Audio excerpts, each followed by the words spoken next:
everyone, my name is Rachel French and I'm going to be presenting on methamphetamines.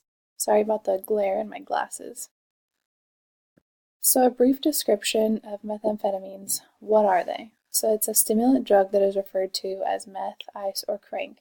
It has a lot of other street names as well. What does it look like? It can come in the form of crystals, and this is called crystal meth, and it looks like small fragments of glass. It can also come in white powder or pill form.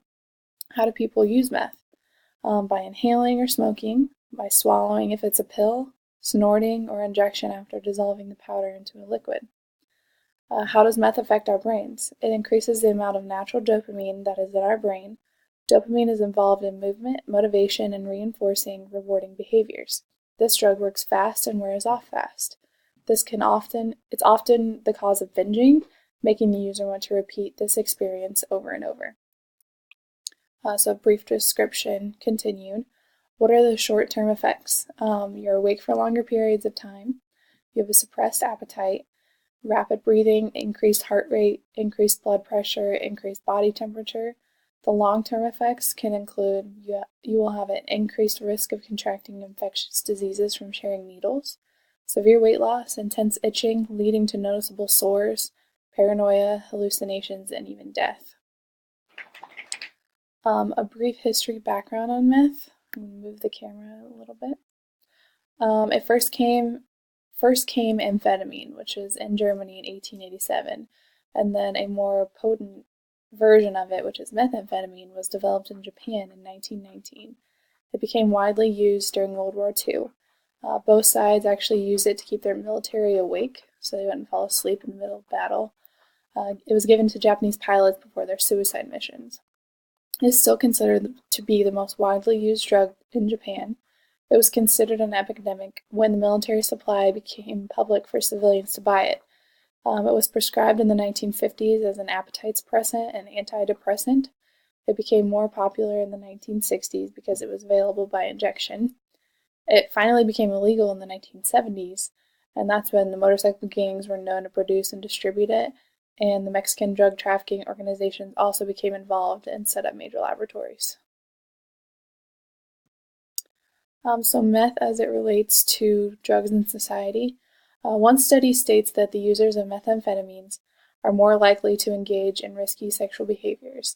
This includes decreased use of protection, prostitution, or having sexual intercourse with known injection drug users. In rural areas, farmers often find their ammonia tanks, which is used for fertilization, tapped and broken into because it contains anhydrous ammonia, which is an ingredient used to make the meth. Once a meth lab is discovered, it costs a lot to rebuild that house and can take a toll on the housing market. There is a correlation with increased meth use in a certain area. So you'll often find increased levels of crimes like car theft, forgeries, cocaine use, heroin use, and increased trafficking in the same areas.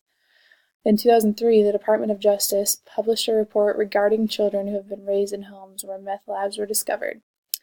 Here's some startling facts about that.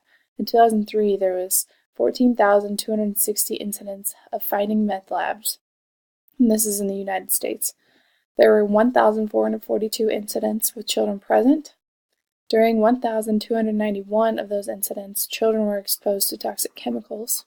724 of those children were taken into protective custody. In some cases, children have even died due to the exposure to the toxic chemicals. So continuing this, this picture is actually just a map of the world and how the meth travels when it's being distributed. So I thought that was pretty cool to throw that in there. One reason meth can become invasive in a community fairly quickly is because its production is easy to learn. It is relatively inexpensive compared to other drugs, and it can be done anywhere.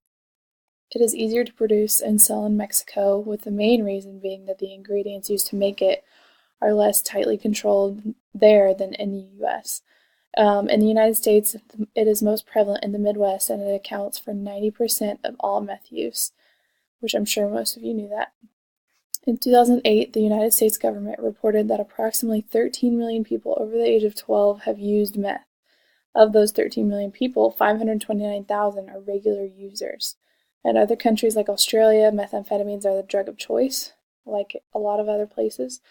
They're saying intergenerational use, meaning since the children are in the house where their parents are using or producing, they get caught up in it as well.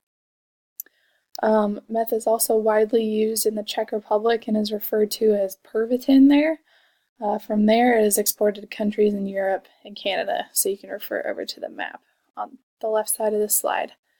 It's also popular in countries like Sweden, Finland, Slovakia, and Latvia. In Southeast Asia, the most common form of meth is in pill form. In Thailand, it is referred to as yaba, and in the Philippines, it's called shabu. And these are my references. Thanks for watching.